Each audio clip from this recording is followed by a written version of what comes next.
I don't think my mother is very accepting of me or my lifestyle.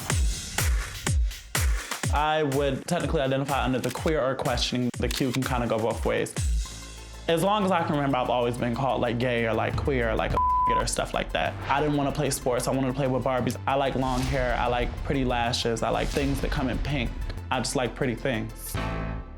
I think it bothered my mom that my entire life I was different. I think my mother is a huge bigot. If it's not Angela's way, it's just completely wrong. Angela pushes her conservative agenda down everybody's throat. She wants to choke people on her beliefs. If you're not agreeing with what she agrees with, then your opinion doesn't matter. My mom has called me the worst of the worst. You're going to hell, you're gonna die of AIDS. She can be extremely intolerant to other people's opinions and how they feel. And even on her social media, she's showcased her bigoted ways very clearly. I actually have turned me being a live streamer into a very lucrative 6-figure career. I'm pretty sure Angela probably is ashamed of me, but I don't care. I'm ashamed of a lot of the things she does as well. We're probably an embarrassment to each other. Hi, Hello, how are you? Have a seat. Your mother and I have had some difference of opinion already. I can probably guess what she said. Yeah. Now, you say that sometimes your mother is supportive of you. She says things to you that are supportive, but then she reverses her field and doesn't behave that way, and has made really negative tweets and statements publicly. Yeah, it's very up and down, up and down. Like one day it's, I love you and I'm not gonna hurt you no more, and then the next day it's the random tweets or you see me dressed up. I've been, you know, playing in makeup since I was like 13. This isn't anything new, so. Well, some of the tweets that you've posted, you said, if you want a little boy to look like a woman, you might just be a pedophile and don't know it. It's because there's a trending thing online that says boys can be princesses too. And in this thing, you see little boys dressed up as grown women. They've got on gowns, they got on heels, they got on lipstick. Me, I'm a survivor of sexual abuse. Anytime I've ever put on a gown and high heels and lipstick, it's because I was trying to be sexy or have some sort of sex appeal. It's something that women do.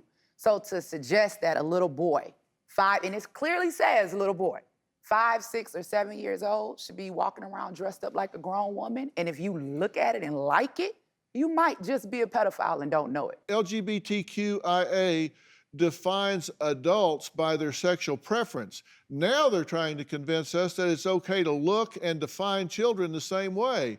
You a lie. I refuse to look at a child and tie them to a sexual preference or desire. Exactly. Each one of those letters represents a sexuality. We should not be sexualizing children.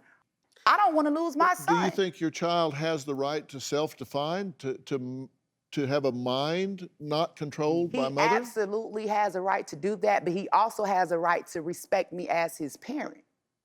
And it's not about hate, it's love.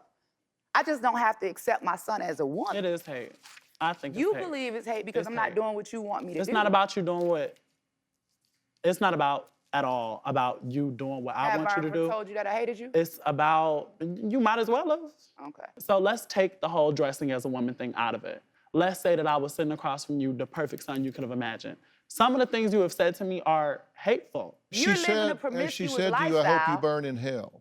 Yeah. When I said that? She said you're gonna burn in hell. When did I say that? Several times. I That's a have the lie. text messages. Please show the text message. I've never said that. Has she said you'll end up dead just like your father? She did say that. That's not what I said. She did. Quote it. By the way, I'm very sorry for your loss, both of you. Thank you. She isn't sorry for my loss. My dad was brutally murdered. If we're gonna talk about it, let's go ahead and talk about it. My dad was brutally murdered. He was shot in the head. When he got shot in the head, he hit the pedal on the gas. The car crashed. My dad burned alive in a car. 2 days after this, my mother was on social media. A person of some famous stature had tweeted some condolences about my dad. Angela then goes on her Instagram. We good, we don't need your condolences. What I came here for, right, is for us to try to find some type of peace and solace to be able to move forward. Peace and solace of what? First, we have to be honest. I quite frankly don't think you care about me. First, we have to be honest. Nothing, I don't think you care about me. Can I get a turn to speak? I don't think you care about me. Do you have a story or a question for me? Click the link in the description and tell me what in the world is going on.